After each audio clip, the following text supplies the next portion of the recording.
देखो, मुझे वो लोग बिल्कुल पसंद नहीं जो सरकार को गाली देते हैं। गलत है यार गाली देना, मुंह पर, पीठ पीछे दो तुम। और देखो, सच कहूं तो अच्छा भी नहीं लगता यार किसी मंत्री या विधायक को गाली देना। बड़ा आदमी है यार, वो ऊंची पोस्ट पर है, वो अच्छा लगता है ऐसे रोड पर खड़े होकर तुम उसे गाली दे रहे हो? अपने काम से काम रखो, घर जाओ चुपचाप, कूलर के सामने बैठो मस्त, और फिर कमेंट्स में गालियां दो। एक अकाउंट ब्लॉक भी कर दे तो दूसरे जीमेल से दो। बी डिजिटल यार, उससे क्या है, तुम कुछ दिन और जिंदा रह सकते हो जब तक पुलिस तुम्हारे घर ना पहुंच जाए। देखो, अपनी जान तो सबको ही अच्छी लगती है, इसलिए मैंने भी वीडियो की स्क्रिप्ट लिखने से पहले डिस्क्लेमर ही लिखा है। दूसरी बात, अच्छा स्कूल बनवाना, हॉस्पिटल बनवाना, ये सरकार का काम नहीं है। सरकार क्यों तुम्हारे लिए स्कूल बनवाएगी भाई? मतलब तुम तो बस ये चाहते हो कि सरकार अच्छा स्कूल बनवा दे, हॉस्पिटल बनवा दे, और वो उनका कुछ नहीं देखे। अरे विधायक और मंत्रियों का भी तो कोई निजी जीवन होता है, उन्हें भी समाज में अपना रोला जमाना होता है, डिफेंडर लाकर घर के बाहर खड़ी करनी होती है, कितनी रिस्पॉन्सिबिलिटीज होती है। नहीं, पर तुम्हें तो बस स्कूल बनवा दो। सरकार खुद स्कूल नहीं गई है तुम्हारे लिए, पता है तुम्हें? और तुम्हें स्कूल जाना है, और स्कूल जाकर भी तू ऐसा क्या ही कर लेगा बेटा? क्योंकि वोट देने के लिए पढ़ाई नहीं चाहिए, सिर्फ वोटर कार्ड चाहिए, और वो सरकार तुम्हें फ्री में दे रही है। तो मस्त चुपचाप अपना वोट दो और भूल जाओ सरकार को अगले 5 साल तक। भूल जाओ कि तुमने किसी को वोट भी दिया था।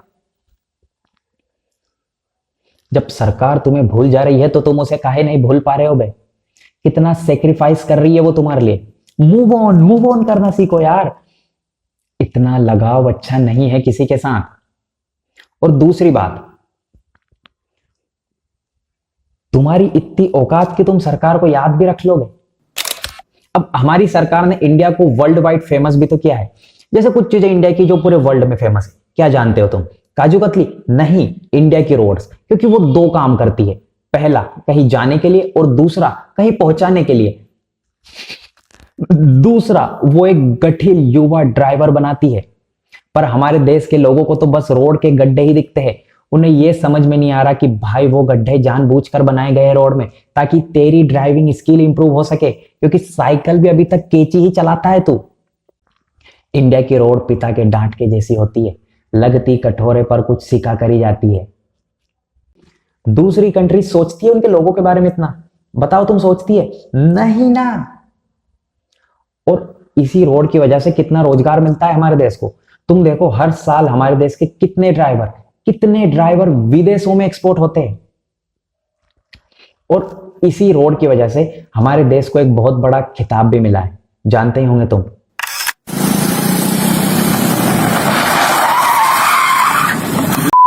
बेटे बेटे बेटे मौज कर दी, मौज कर दी, वाह बेटे वाह।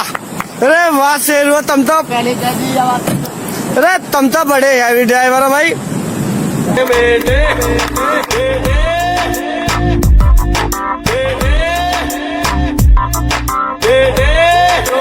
बेटे मौज कर दी, मौज कर दी, वाह बेटे वाह। अरे वाह शेर हुआ तुम तो, मौज कर दी, मौज कर दी। तुम तो बड़े हैवी ड्राइवर हो भाई, तुम तो बड़े हैवी ड्राइवर। अब हेवी ड्राइवर कोई ऐसे ही बन जाएगा? बताओ तुम। इतना ही आसान होता तो अमेरिका के युवा नहीं बन जाते आज तक? नहीं बन पाते वो नल्ले, तभी तो इंडिया से इंपोर्ट करना पड़ता है उन्हें। अब हेवी ड्राइवर बनने के लिए जो पर्यावरण तुम्हें चाहिए, जो माहौल तुम्हें चाहिए, वो सब कुछ इंडिया की रोड तुम्हें दे रही है। तुम्हें ज्यादा से ज्यादा गड्ढे मिलेंगे ताकि तुम्हारी ड्राइविंग स्किल इंप्रूव हो सके। नालियों के चेंबर खुले मिलेंगे ताकि तुम्हारा प्रेजेंस ऑफ माइंड टेस्ट हो सके। उसके बाद तुम सीधे जा रहे हो और अचानक से कोई तुम्हें ओवरटेक कर देगा। इससे तुम्हारा सेंस ऑफ माउथ चेक होगा। इससे तुम ये सीखोगे कि गाड़ी कहीं से भी आ सकती है, राइट लेफ्ट, आगे से, पीछे से, ऊपर से, नीचे से भी आ सकती है। इंडिया है बेटा ये। पर तुम्हें अपनी गालियां तैयार रखनी है। अलग अलग डायरेक्शन में से आने वाली गाड़ियों को अलग अलग गालियां देनी है, तब जाकर ही तो तुम एक हेवी ड्राइवर बन पाओगे। तय नहीं है। कितना काम करवाती है सरकार, पर लोगों को वो दिखता ही नहीं है। हर शहर में बार और क्लब बनवा दिए है ताकि युवा डिप्रेशन में ना जा सके। नहीं, पर तुम्हें तो बस स्कूल जाना है, ये नहीं कि बार और क्लब निकल जाएं कभी। सरकार ने कितना पैसा इन्वेस्ट किया है वहां, इतना लग्जरी बार और क्लब बनवाए। क्या नहीं है वहां? एसी है, दारू है, बियर है, सिगरेट है, खाना है, और क्या चाहिए तुम्हें? सरकार ने तुम्हें सारी चीजें एक ही जगह पर लाकर दे दी है। ताकि तुम्हें अलग अलग जगह पर भटकना ना पड़े।